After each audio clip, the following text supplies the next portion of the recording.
Tell me, have you ever dealt with someone who can turn tears on and off like a faucet, or someone who stares blankly at your pain, confused as to why you're even making a fuss? This isn't just a difference in personality. It's a fundamental difference in psychological wiring, and knowing which one you face is the difference between a messy argument and a dangerous manipulation. One pretends to care. The other doesn't bother. Knowing the difference could save your life. In my experience, every high-stakes interrogation, every successful fraud, every calculated act of betrayal hinges on the manipulator's understanding of empathy. The normal person has a functioning empathy system, the toxic person has a broken one. But the way it is broken dictates the danger. We break empathy into two parts. 1. Affective empathy. The ability to feel what another person feels. This is the gut reaction, the physical wince you feel when you see someone hurt. 2. Cognitive empathy. The ability to understand what another person feels. This is the intellectual understanding. I know that person is crying because they are sad. The narcissist has a damaged affective empathy circuit, but the system is present. The psychopath often has an entirely absent affective empathy circuit, but uses cognitive empathy like a surgical tool. Let me tell you about Agent B. Agent B was interviewing a suspect who was a textbook narcissist. The suspect started weeping uncontrollably when the agent talked about the consequences the crime would have on his own life, his career, his reputation. The tears were real, but they were entirely self-pity. He was feeling his own pain projected onto the future. This is the narcissist's broken wiring in action. The first step in self-defense. Stop asking if they care. Start asking, what is the source of their emotion, and who is the real victim in their mind? The narcissist is not neurologically incapable of feeling they are psychologically terrified of it. Their empathy is damaged and highly conditional. The narcissist's core is built on profound shame and insecurity. Genuine empathy for another person is too dangerous because it requires them to step outside of their perfect, grandiose self-image. If they feel your pain, they might be forced to acknowledge that they caused it, which shatters the illusion of their own flawless nature. The mechanism of manipulation. 1. Borrowed emotion. The narcissist is capable of borrowing and weaponizing your emotions. They see your pain and use it as a prompt. If you are sad, they can make a show of being sad for you, but only to ensure you appreciate their incredible compassion. The emotion is fleeting and quickly pivots back to their own needs. 2. The supply switch. They turn on their empathy only when it serves their immediate need for supply. If expressing sympathy for your sick relative gets them immediate praise, validation, or keeps you tethered to the relationship, they will perform sympathy flawlessly. The goal is always the return on investment of their emotional energy. Let me tell you about Eleanor. Eleanor's narcissistic partner broke his own promise to attend her sister's wedding. When Eleanor confronted him, he didn't apologize for his absence. He immediately burst into tears, saying, "I'm so sorry you had to feel disappointed. I just want to make you happy, and I failed myself." The tears were genuine, but they were about his failure to maintain the image of the perfect partner, not about her sister's ruined day. The test. When the narcissist shows emotion, listen for the pivot. It will always, without fail, swing back to how their action affected them. Are you watching a performance of sadness or a genuine expression of feeling? The psychopath does not pretend to care because they are trying to hide a feeling. They pretend to care because they are trying to achieve a goal. Their lack of empathy is often rooted in neurological and genetic differences that make the capacity for genuine, unselfish feeling absent. The mechanism of manipulation. 1. Cognitive empathy. Only, they observe human emotion the way a scientist observes an insect. They know the script. Crying means sadness. Fear means vulnerability. They use this knowledge to become masters of manipulation, identifying your emotional weak spots and exploiting them. 2. The tool of pity. The psychopath sees your sadness, your vulnerability, or your guilt as a resource. If they can elicit pity from you by telling a sad story, they see that as a strategic advantage to extract money, favors, or secrets. They are not concerned with their emotional performance, they are concerned with the transactional result. Let me tell you about Agent P. Agent P was tracking a sophisticated con artist, a high-scoring psychopath. This man could flawlessly mimic profound grief at the funeral of a person he had never met. When asked later why he was crying so hard, he shrugged and said, "It's the easiest way to make people open their wallets. They confuse my acting with their own grief. There was no shame, only a detached observation of a successful tactic. Brain imaging insight." This is supported by studies including those you hear about from places like Harvard and UCLA, which show a significant lack of activation in the amygdala. The brain is fear and emotional center when psychopaths are exposed to images of distress. The biological signal that says, "Stop, this is wrong," is simply not generated. The test. The psychopath's emotional performance is often too perfect. It lacks the messy, involuntary human elements like genuine eye moisture or the tremor in the voice. It's a clean, cold performance. If you are forced to interact with one of these individuals, you need a quick, reliable field test for sincerity. We call this the crocodile tears test. When a normal person is genuinely distressed, the tears are involuntary, messy, and accompanied by specific, uncontrollable physical signs.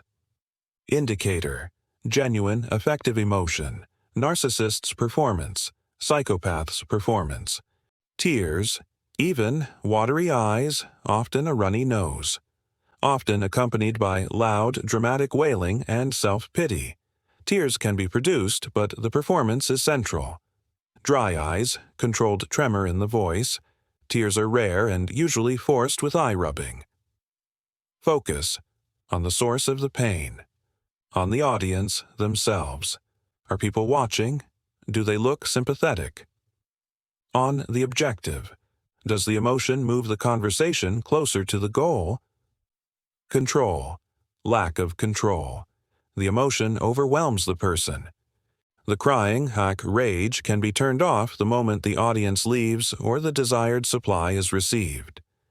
The performance is entirely controlled and sustained until the objective is achieved. Post-incident. A sense of depletion, a need for quiet reflection. A need for immediate praise, comfort for their pain, or amazing performance.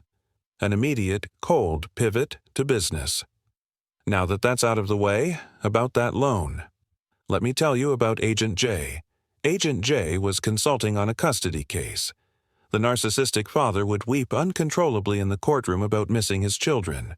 But in the hallway, the moment the judge left, he'd be on his phone, laughing and cracking jokes, then switch the tears back on right before the next session.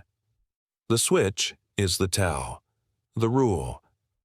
Effective emotion cannot be sustained on demand. If the distress is convenient, it's fake. How they react to genuine, unavoidable tragedy is the clearest separation point between their wiring. When a tragedy, a death, an accident, a crisis, strikes someone close, the narcissist sees it as a stage for their own heroism or suffering. They will immediately rush to the center of the situation, not to help, but to ensure everyone knows how deeply they are suffering or how heroically they are assisting. They will often overshadow the actual victim. Example: if a family member is in the hospital, the narcissist's social media will be filled with posts about their own sleepless nights and emotional turmoil, making themselves the central figure of the drama. Let me tell you about Margaret. Margaret's father-in-law passed away. At the funeral, Margaret, a narcissist, started sobbing loudly. Not about the deceased, but about how this is just too much stress for me right now. She stole the emotional focus, turning the funeral into her own performance piece. The psychopath sees tragedy as a utility function and a resource opportunity. They are interested in the logistics. Where is the money? Who is now vulnerable? Can this situation be leveraged for professional or financial gain? They may use the chaos to execute a scheme.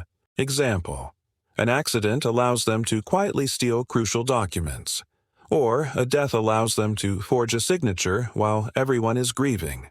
Their action is instrumental and cold. The test: is their response dramatic and self-centered, or is it unnervingly calm and focused on cold, hard facts? When the world is in chaos, is your attention being demanded, or are you being quietly analyzed? This is an additional insight into the psychopath's manipulation that is crucial to understand. The narcissist demands pity. The psychopath manufactures it. Since the psychopath lacks the ability to generate genuine distress, they are masters at creating a pitiable past for themselves. They will invent elaborate stories of abuse, trauma, or misfortune that are designed to do two things. 1. Lower your defenses. Pity makes you feel safe, morally superior, and compelled to help. This is the perfect emotional state for the psychopath to exploit you. 2. Justify future behavior. The sad story serves as a ready-made excuse for their ruthlessness. I act this way because of my traumatic past. Let me tell you about Agent T. Agent T consulted on a complex fraud case. The con artist, a confirmed psychopath, had convinced all his victims that he was a victim of childhood trauma. He used the story to borrow money, saying he was too emotionally damaged to work a normal job. The pity was the lever he used to gain financial resources. The distinction. The narcissist wants your pity because they genuinely feel victimized when things don't go their way. It's a frantic defense.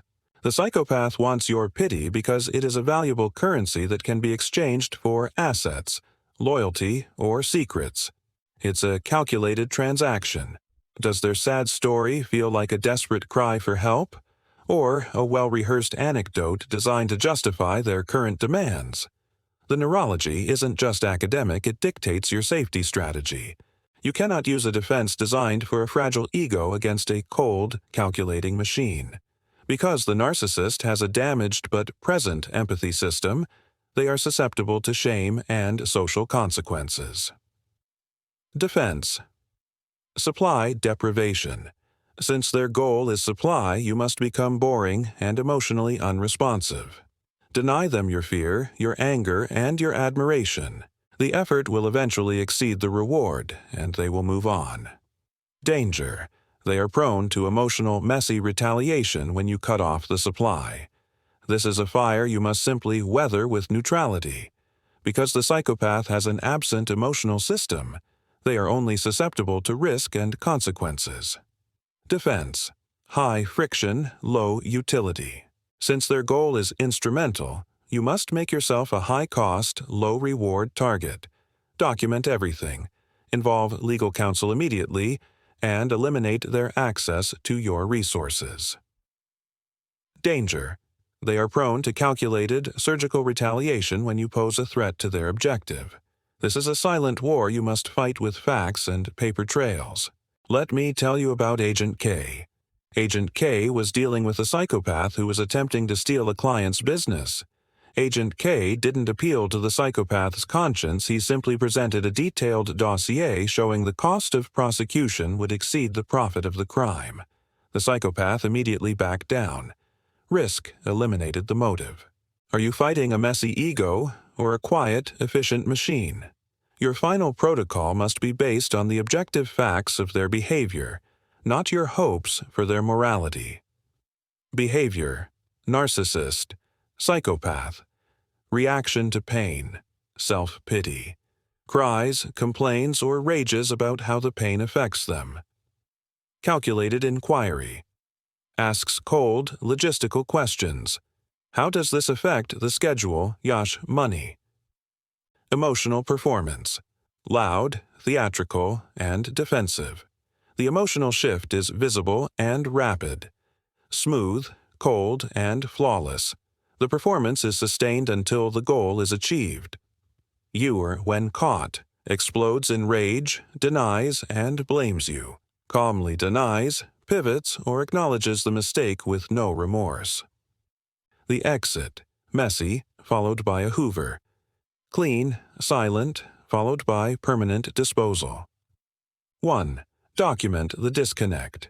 Keep a private log of every instance where their emotional reaction did not match the situation. This is your anchor to reality. 2. Tailor the defense. If it's a narcissist, be boring and emotionless. If it's a psychopath, be factual and involve an attorney. 3.